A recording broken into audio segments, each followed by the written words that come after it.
U-Star Lifestyles, man, we trying to promote health and balance. There we go. There you go. All right, today, man, we're doing a video. We wrote a couple things down on the lead uppercut.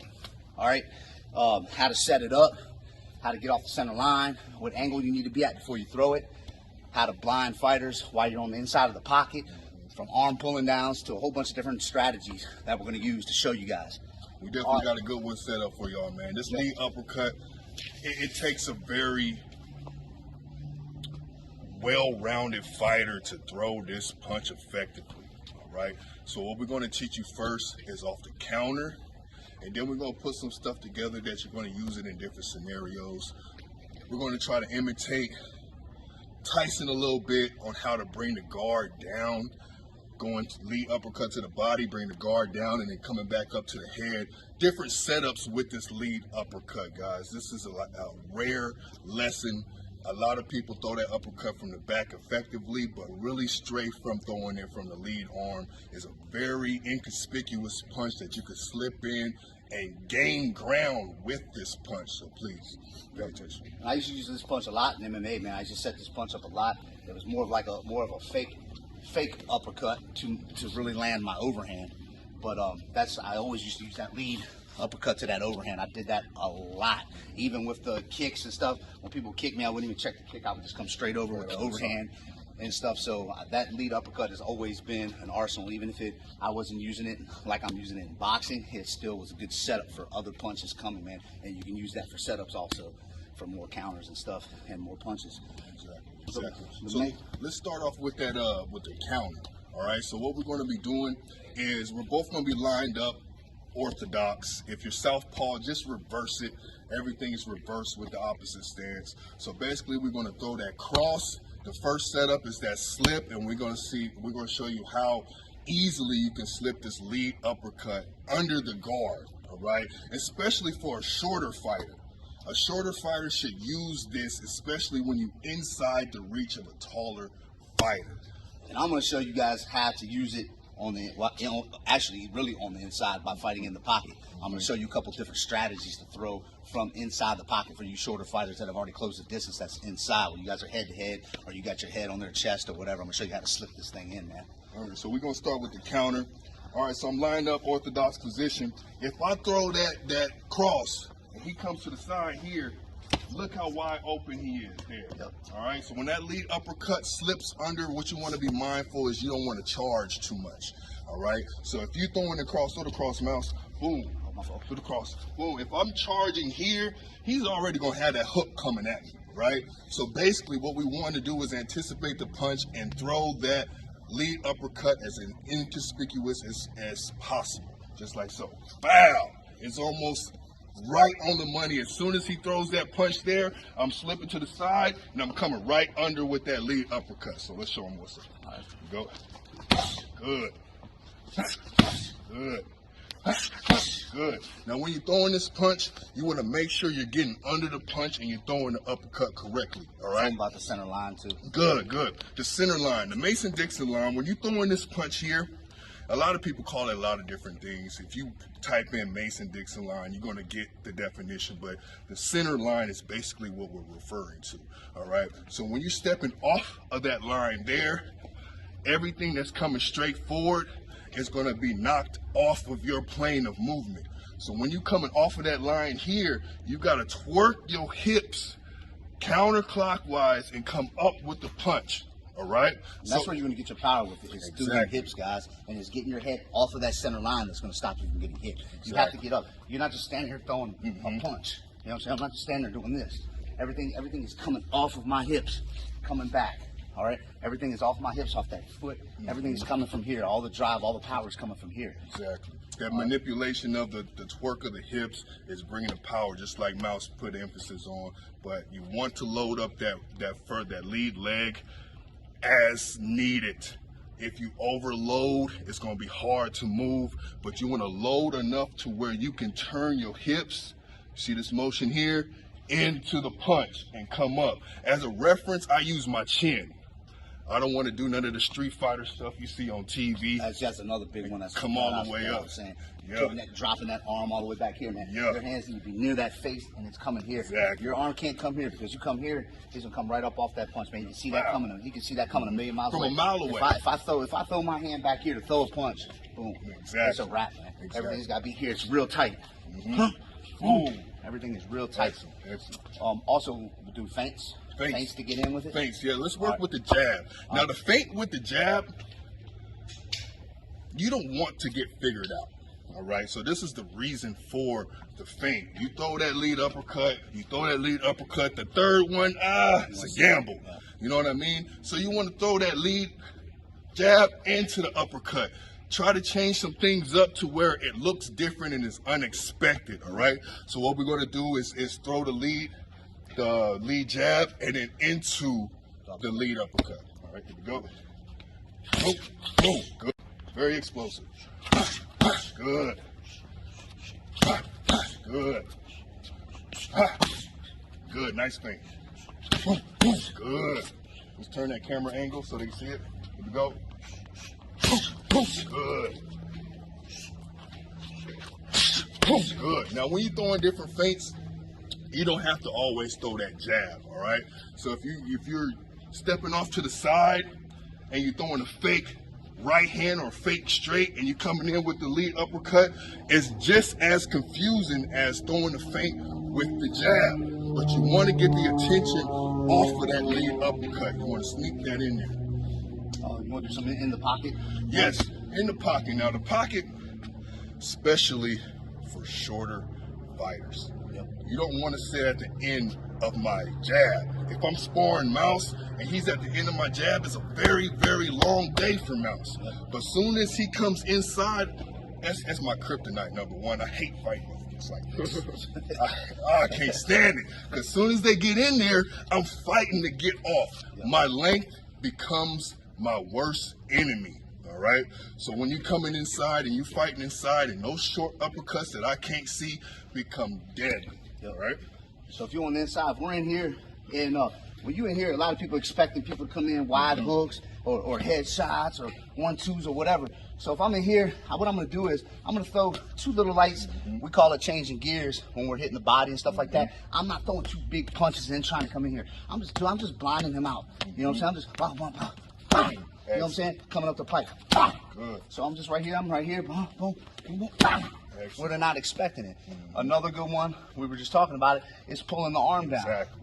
If we're sitting in right here and he's got a real tight guard and we're in real close, I'll show you. Come over on this side with the camera so they can see. All right. So bam, we're fighting for position. I'm up underneath him. All right. I'm gonna pull his arm down right here, guys. I can pull his arm down and shoot up. What he's expecting, if I'm here, he's expecting for me to come in here. I'm working this arm. He's expecting something to come to this side of his body. So I'm right here. He's not expecting that to come up the pipe. So if I'm right here, boom, throw that bitch up in there, right up underneath there. You can come in, like I said, that 1-2, throw that uppercut, lean back down, hit that body. We're just talking about that. There's a lot of different things you can do from inside that pocket. Right here, like I said, two light shits, pop, and then boom, rip to that body. Step to that, boom, rip to that body. Come right up with that lead uppercut. That's it, man. See, what he just taught you was complete gold. Now, when you see a high guard here, and you throwing flurries, you can actually hook that punch with your arm and pull it down. Now imagine pulling it down into an uppercut or pulling it down into the lead uppercut. When you start learning the fundamentals of boxing and you have different options to use, you become dangerous. Now you need to learn what you can do and what you cannot do. You cannot push off, but I can pull down. All right, so use your arms as so. If the feint ain't working and you find yourself in a tight situation where you head to head with your opponent, use your technique and knowledge. Pull it down into the lead uppercut. Turn off, throw your feints. The lead uppercut it shouldn't be seen. So if you're inside and you get a chance to throw that lead uppercut, make sure you use it right.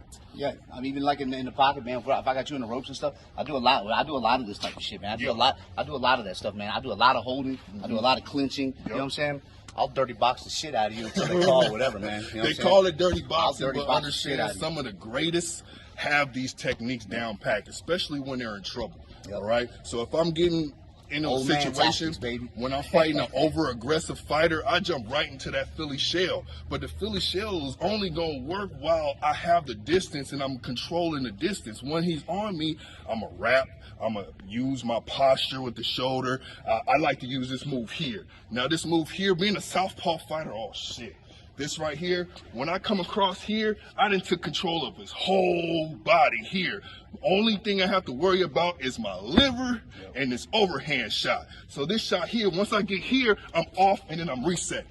All right? So these things you can use in your arsenal, put it in your back pocket. Now what I want to do is put emphasis on comboing with the lead uppercut, all right? So let's go over the lead uppercut with the straight hand, and then we'll go over the lead uppercut with the rip to the body with that lead hook, and then the rear hook, all right? So what we're going to be going over, Mouse, is that lead uppercut into the straight hand, and then we'll show them the lead uppercut, rip to the body, lead uppercut, rip to the body from both sides, all right? All right. We're doing it just off the punch or off the feints? No feints. Let's just throw it. Throw the 2 punches. We're going lead uppercut, straight with the right hand. And this is one of my favorites. All right. I use it to close distance. All right. From here, and I feel like I can get a shot in. Bah, bah, all right. So it wasn't expected. All right. And I covered about 2 feet in distance. All right. So you be mindful that you can close the distance with this uppercut as well. All right. Good. Excellent. Good. Good. Good. Now we're going to show them that lead with the rip to the body. So we're coming in with the uppercut here. Boom. And then boom to the body. All right? Here we go. Good. Good. Now this combination right here, when you rip with that lead hook to the body, you could bring that lead uppercut right back to the head. Let's put emphasis on Mike Tyson. When he throws, which some of the most devastating uppercuts I've ever seen has come from iron. All right. So when you come in with that lead uppercut, the guard goes up. All right. You come to the body, the guard comes down. What makes sense there? Right back to the head. So let's show them that. Let's go ahead and throw that lead uppercut. Boom, boom, boom. Excellent. Now it's got to be explosive. If I see it, I adapt to it. All right, but be mindful. I'm reacting to each punch, so I'm literally in this motion. All right, here we go. Excellent. Ooh, that was a nice one. I didn't even expect that. I was overweight with the lead uppercut, right?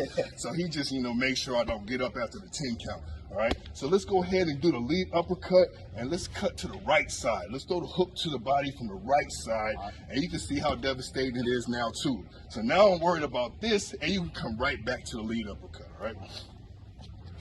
Boom, boom, and then bow. You see that wide open?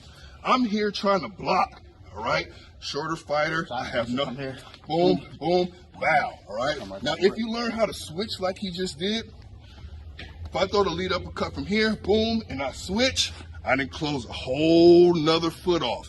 Throw another lead uppercut from here, and you can switch. If you can work both sides, it's harder for me to adjust to what you're doing. All right, so you hear boom, boom, and then switch, bow. All right, now you're coming from a different angle in a different direction. All right, so let's put some together. Let's go with the lead uppercut with the straight hand, and then we'll do the rip to the body from both sides. All right, here we go. Oh, my fault. Here we go. Good. Let's get back to it. Good. I like that. You can always come back. So now we're going to this side. Good, excellent, excellent job, excellent job. Now these lead uppercuts, like we said before, you're not going to continuously do it over and over and over again. All right. Make sure the punch is not seen. You do not want to be seen throwing this punch. It's a lot of throwing your defense off when you throw this uppercut. All right. So when you're throwing this jab, be mindful I have my shoulders here. But as soon as I come up with this here, my whole side is open. So this is why we put emphasis on short uppercuts to where I can get right back to my guard as soon as possible. Let me say one thing, man. I don't know if y'all know, if y'all remember the Tyson Fury, where he actually threw the punch, his uppercut, and hit himself in the head. All right, so if you watch it, he threw threw it straight back. That's not the way you're trying to throw this uppercut. This uppercut's supposed to be out here, man. It's supposed to be up. It's not supposed to be coming back towards your head. You know what I'm saying? This ain't no pop-pop shit. You hit yourself in the head. So be careful of that, man. So practice makes perfect. Yeah. You don't want to go out there and your first ever uppercut is in the middle of your fight. Yeah. You know what I mean? Or you knocking yourself out. Yeah, you want to master this thing, right? So especially the lead uppercut, the rear uppercut, you're turning your back leg. It almost works for itself just because you're turning the weight into it, kind of similar to the cross or the straight hand. When you're throwing that lead uppercut, you do not have a reference point like turning of the foot.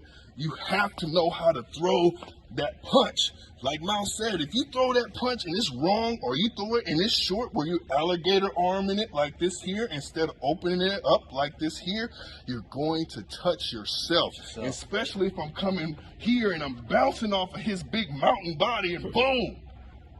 This is embarrassing. You don't want that to happen. Please practice your craft. Understand that there's a technique to it.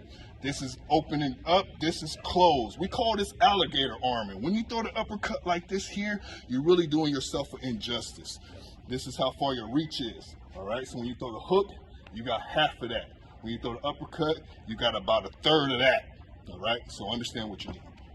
That's about it, y'all. That was a good video, man. That was a lot in one video, man. So you might have played this shit a couple times. We got big fights this Saturday. It's going down. Dallas, Texas versus Houston. You do not have to be from either spot to fight on this event. Hit me up if you're trying to get on this card, uflmightymouse@gmail.com. Again, it's a big event. We got another big event on the 16th in Fort Worth and another big event at Club Vivo's on the 18th. So we got 3 big events going on in Texas right now, y'all. We got DC versus Maryland versus Virginia coming up, and we got some Vegas stuff, me and him and Rico and them we're putting on out here. So we're gonna put some huge Vegas shit on out here for y'all, man. And just went out to my boy's gym. He opened up another Mayweather gym, man. Now a whole brand new franchise just opened up the other night. Everybody we drove over there. It's a nice ass gym, man. So y'all go check that out, man. Go holler at my boy Ray Hicks, man. He's got 3 franchises out here right now for the Mayweather squad. You know what? It's the top of the year. I'm excited to see what's going on, man. He's very much so leading the underground fight league, and the underground presence is strong now. It's huge. We're bringing it to Vegas. Vegas is a little bit sleek compared to Dallas and some of the stuff that he's been doing on the East Coast, but it's coming. So if you really can't, big out here, y'all. Yeah, if you can't make it to these events, plan ahead. Know that we're gonna be doing this continuously for the whole year and more. All summer, you know what I mean? Rocking. We about to get active. It's got cold too. We got a million places in the desert, man. Shit, we think it's on right now. Wait till the sun come up. It's gonna be even worse. All right, so stay tuned. We got a lot of stuff coming up for you. Got some footwork drills coming out for you. We're gonna keep putting out videos, man. At least a couple a week, man. 1, 2 every single week, man. So we're gonna keep putting up instruction videos all day for y'all, man. So it's going down. Holler at us. Peace. Let's go.